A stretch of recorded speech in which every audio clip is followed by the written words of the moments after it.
It's the Sod Pod, brought to you by Grassland Agro. The Sod Pod.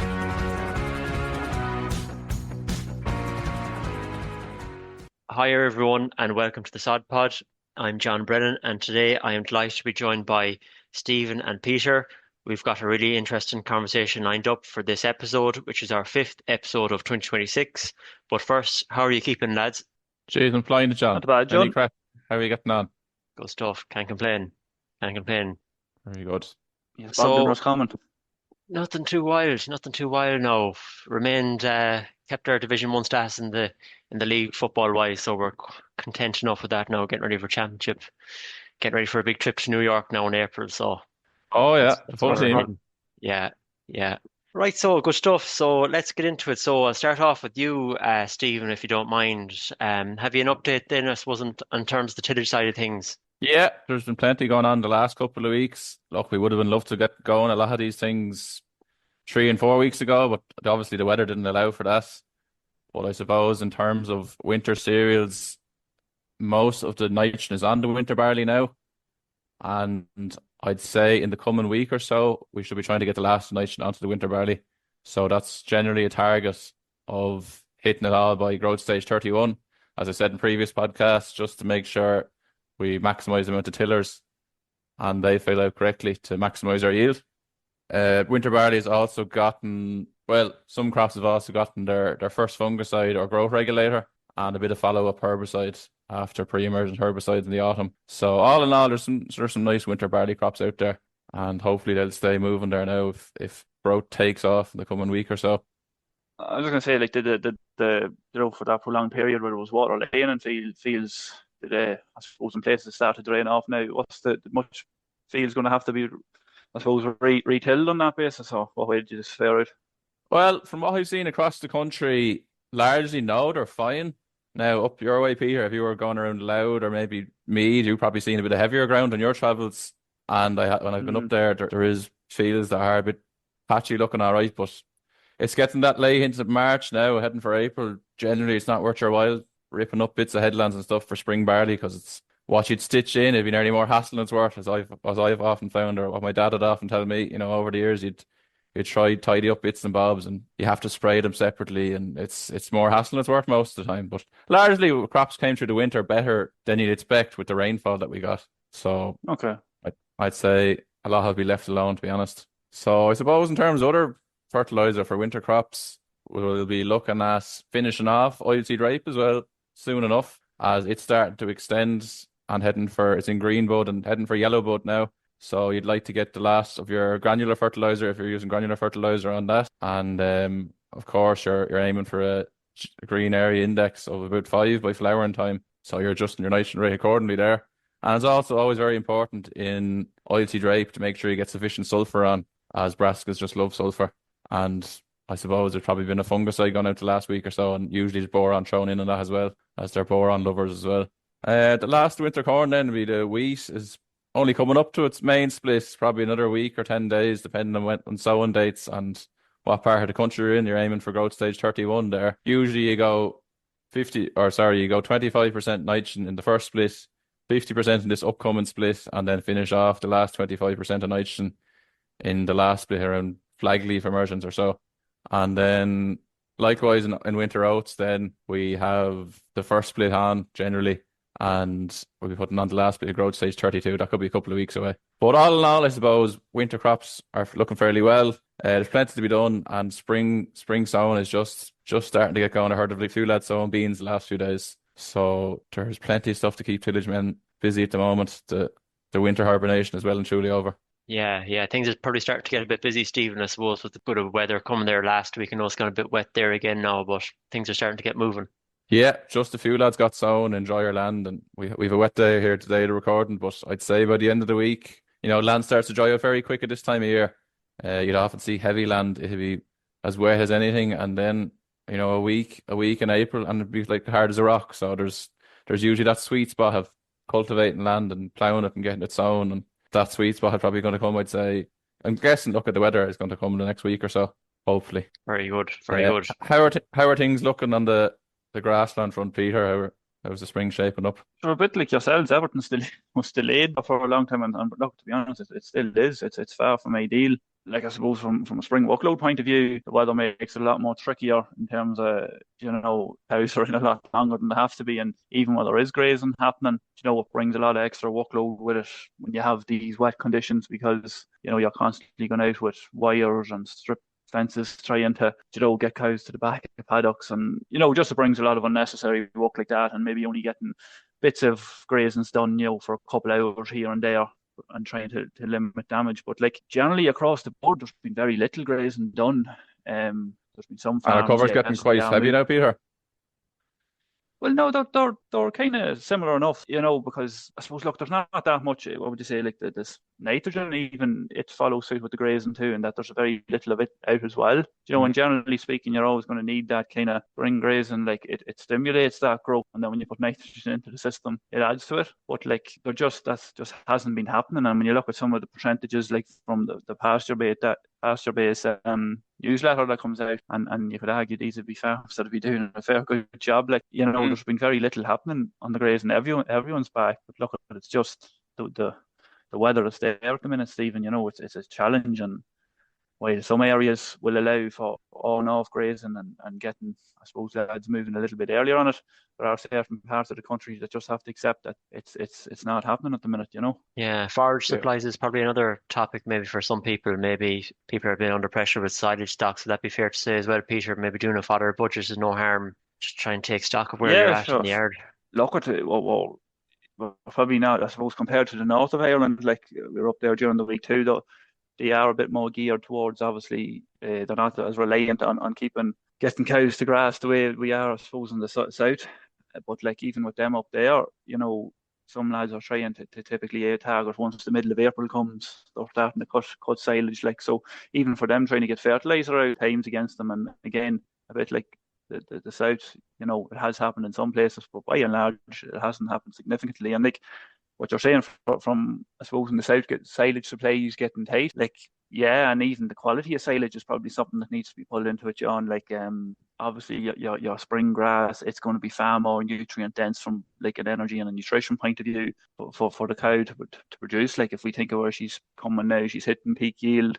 With that comes a climb in energy demand as well, and ultimately we'll be relying heavily on grass in the diet, but in a lot of cases that's going to be coming from silage now. And like, we're usually talking about the quality of silage, getting it tested for in the back end, to manage the dry cow period and get us through a wee bit of the spring. But here we are. Look, it's important, I think, to even take stock now, as in what actually is making up the majority of the diet cow now, and being able to balance that then proportionally with concentrate. And because breeding is only around the corner, as I know it's hard, we're still talking about trying to get out grazing here and spring management, but in the reality is on any farms you calving, say, we were earlier calving, say, in January, and that they're going to start looking at breeding now, and cow condition is one that's going to be hugely affected, I suppose, particularly where there's a lack of energy in the diet. And it's not even just about balancing the energy demand and the nutrient requirements. You can overdo it too sometimes with going in with these excess meal rates, those rapidly fermentable carbohydrates. It creates quite a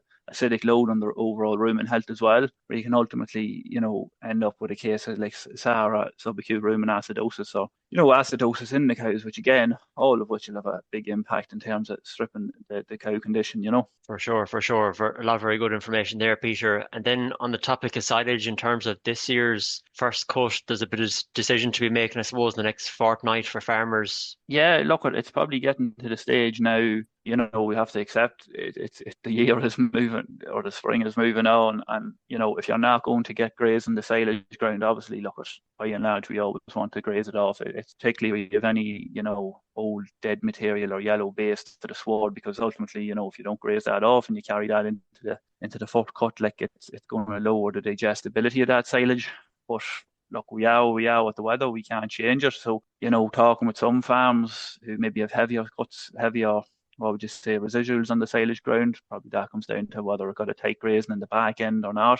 So they're going to opt for maybe just putting a reduced rate of nitrogen on the silage ground, John, and then try and get an early cut, and then go for, a quality second cut a little bit earlier. You have other farms who's maybe still feeling, if the weather turns, which, I suppose last week we had a sort of a false sense of hope. There was positive looking, and look, as we say, hopefully towards the end of this week it might turn again.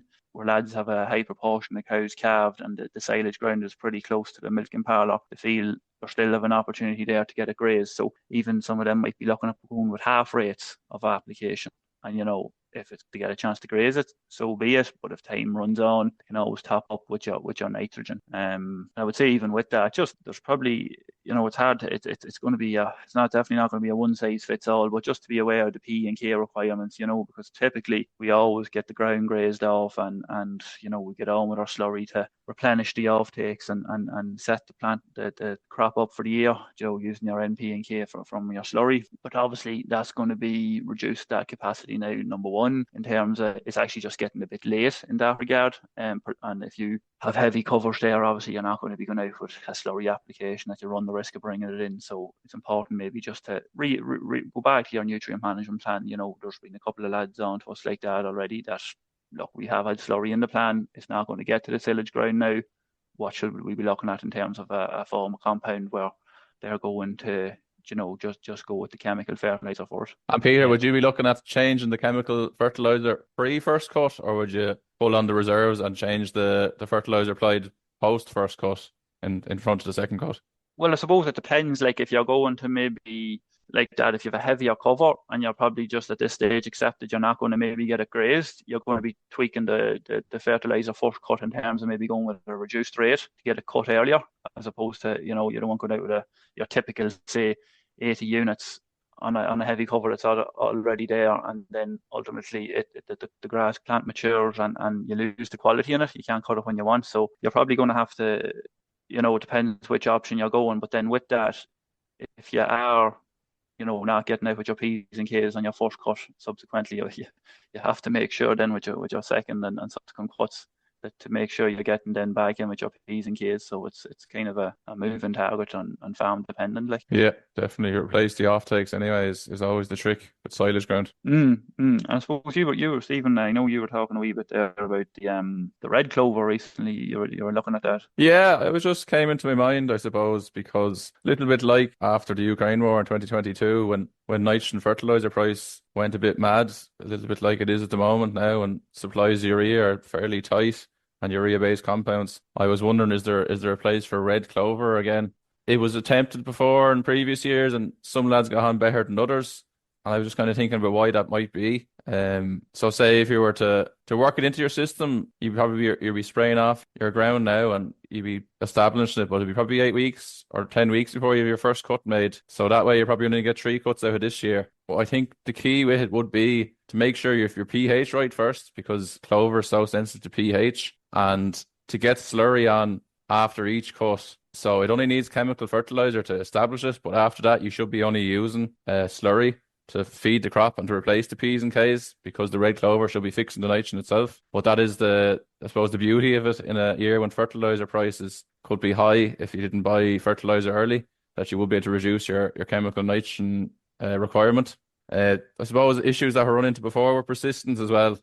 If you're compacting headlands when you're cutting it or spreading slurry, it is going to lead to persistence issues, and maybe that's why people got on well with it in their first year in the past and didn't see it persisting then in the following maybe year 2 and 3. So management is very important, and just making sure the cut height is a bit higher, maybe 5 or 6 centimeters rather than 4. Just again, that's what will keep your persistence with the red clover and keep it fixing nitrogen.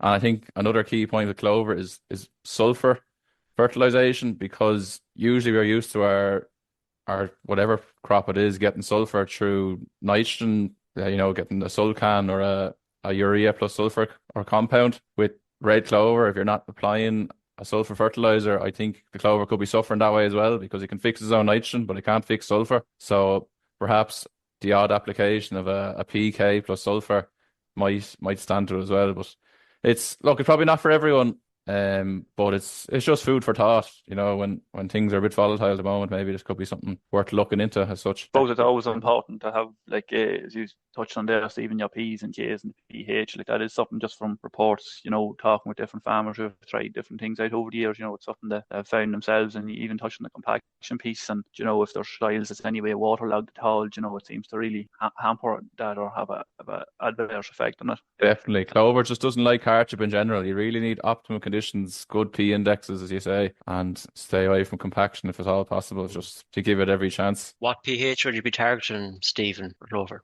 Yeah, where you'd be often looking for 6.5 in perennial ryegrass, you're probably looking at 6.8 up even towards 7 for clover. The fact that there's perennial ryegrass in it, you could probably compromise and aim for 6.7, 6.8. Yeah, perfect. Very important. Thanks for that, Stephen and Peter.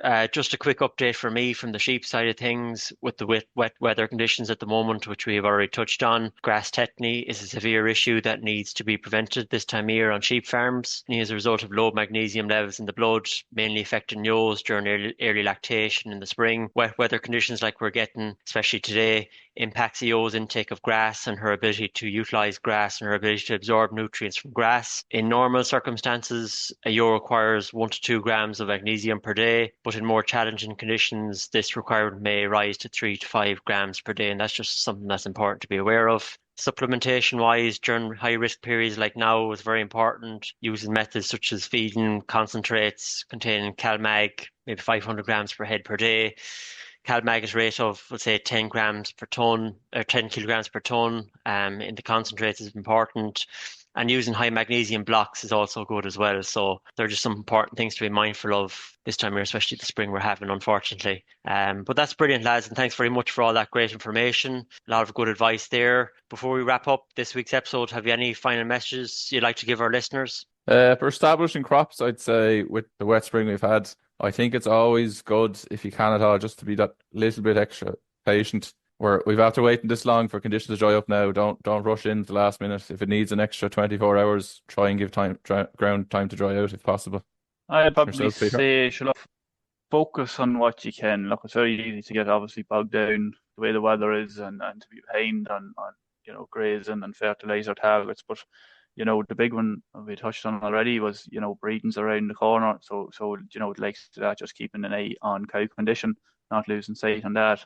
And, even then thinking forward again for the likes of your first cut silage. So, just to be making those decisions now to try and at least, tee up the farm for the following year when ultimately cows are calving down and they're back on the silage diet again. So Super stuff, Stephen and Peter. Thanks very much again. We'll leave it there, folks. Until next time, farm smart, farm safe. Hey, thanks for listening to the Sod Pod. We hope you enjoyed it. To find out more, head over to www.grasslandagro.ie or check out our social channels: Facebook, Twitter, Instagram, LinkedIn and YouTube. That's all for this episode. See you next time.